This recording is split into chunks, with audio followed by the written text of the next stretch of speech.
हम राजीव दीक्षित जी की ये बुक पढ़ रहे हैं जो हमारे हेल्थ के लिए हमें सजाग करेगी। हम तंदुरुस्त रहना है और घर के ही सामान में से, रसोई के ही सामान में से हमें सारी दवाइयाँ मिल जाएगी। कोई थोड़ी बहुत ही ऐसी होगी जो हमें ढूंढनी पड़ेगी आयुर्वेदिक दवाएं, बाकी उन्होंने सारे इलाज ऐसे ही बताए हैं।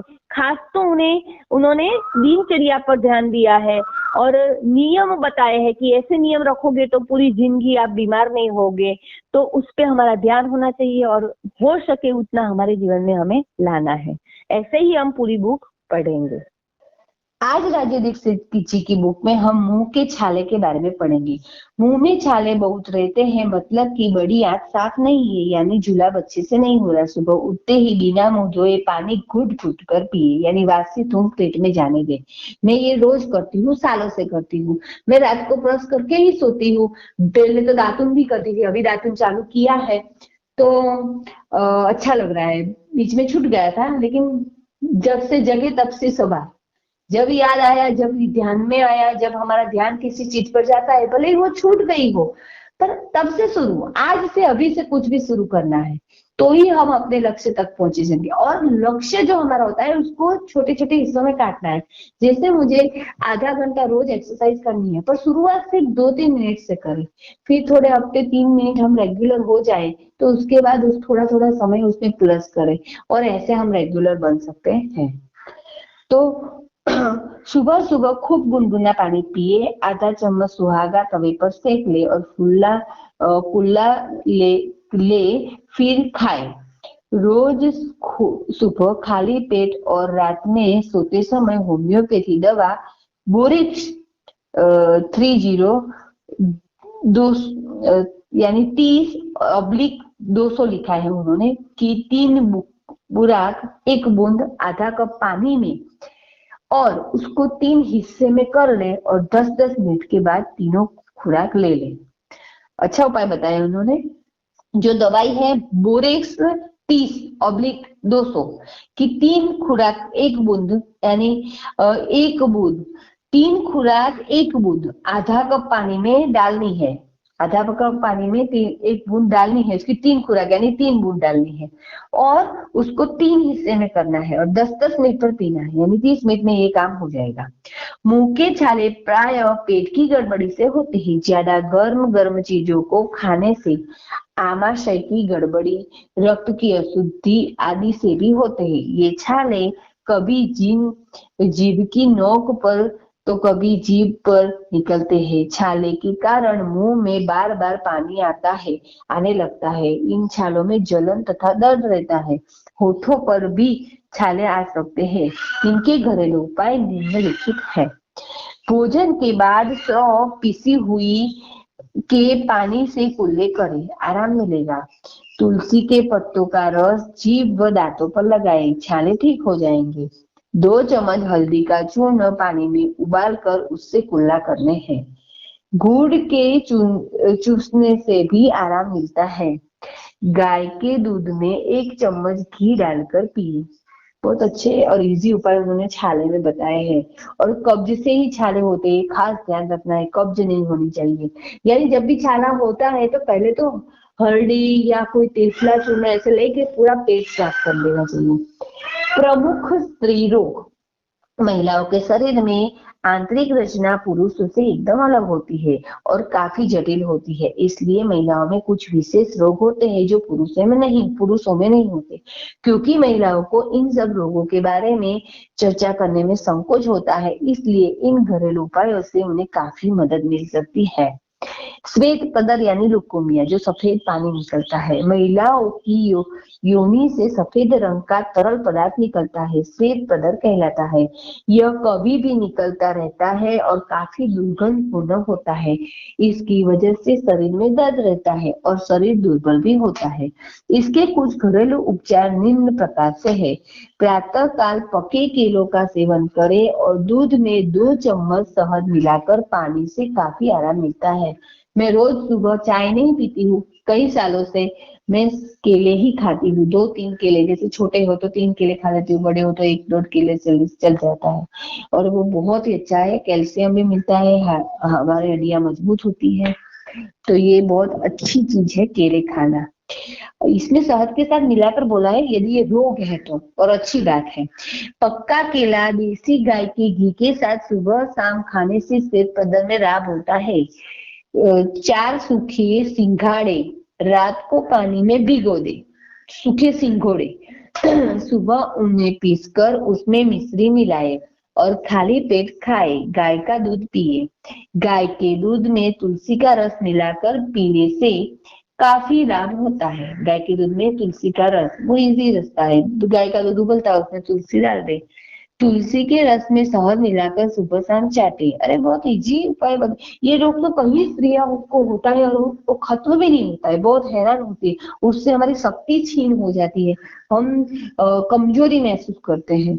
खाने के समय में मूली का नियमित सेवन करें। सूखा आंवला मुलहटी समान मात्रा में लेकर चूर्ण बनाए और सुबह शाम शहद के साथ चाटे।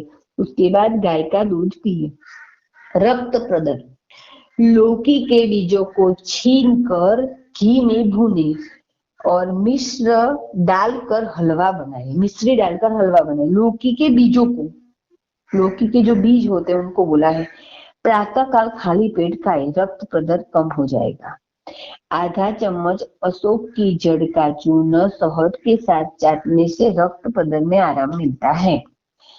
अशोक की छाल 100 ग्राम तथा सफेद चंदन, कमल का फूल, अतीश आंवला, नागर मोथा, जीरा, चित्ते की छाल 50-50 ग्राम लेकर बारीक पाउडर बनाए। 10 ग्राम चूर्ण शहद के साथ मिलाकर चाटे और हर के पत्तों का रस पानी में मिलाकर पिए, घोलकर पिए।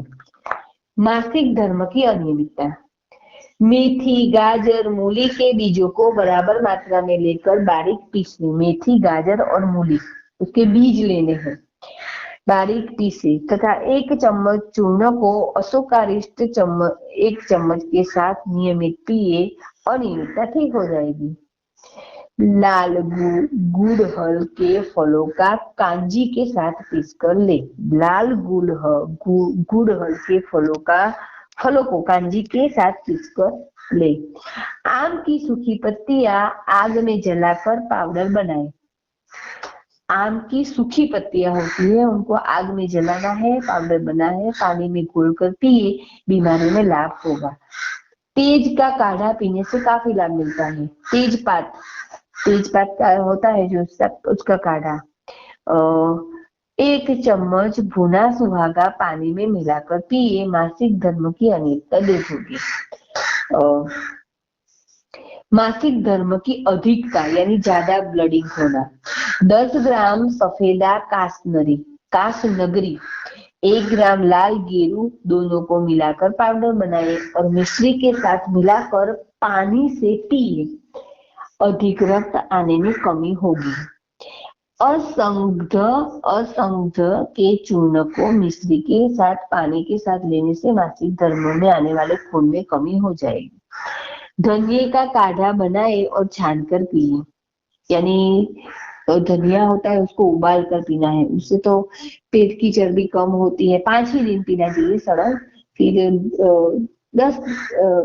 फिर 10-15 दिन का गैप, फिर हम फिर से पी सकते हैं, वो बहुत अच्छा होता है। रात का महीन चूर्ण बनाकर आवश्यकता के साथ मिश्री के साथ खाएं। जामुन की हरी ताजी छाल को सुखाकर पाउडर बनाए, सुबह शाम गाय के दूध में 1 चम्मच मिलाकर पी। अभी उन्होंने स्त्री विशेष आगे के रोग भी बताए हैं, पर वो हम कल देखेंगे, वो बहुत ज्यादा है उसके बारे में। लेकिन आज हम अभी सोचेंगे कि यदि हम लोग स्त्री है तो हमारे हाथ में पूरा संसार है। हमारे घर में कैसे रहना है, हमारे बच्चों को कैसा बनाना है, हमारे घर वालों को कैसा खाना खिलाना है, कैसी रसोई बनानी है, रसोई घर कैसा बनाना है, रसोई में क्या क्या यूज करना है, खाने की कैसी आदत बच्चों को डालनी है, सभी हमारे हाथ में है। तो उसका हमें अभ्यास करना चाहिए। अभी तो क्या है, हम यूट्यूब गूगल पे जितना भी चाहे उतनी जानकारी पा सकते हैं, लेकिन हम लोग क्या करते हैं, हमारी पूरी दिनचर्या में इतने भटके रहते हैं, इतने उलझे रहते हैं कि हम उसमें से बाहर ही नहीं निकलते।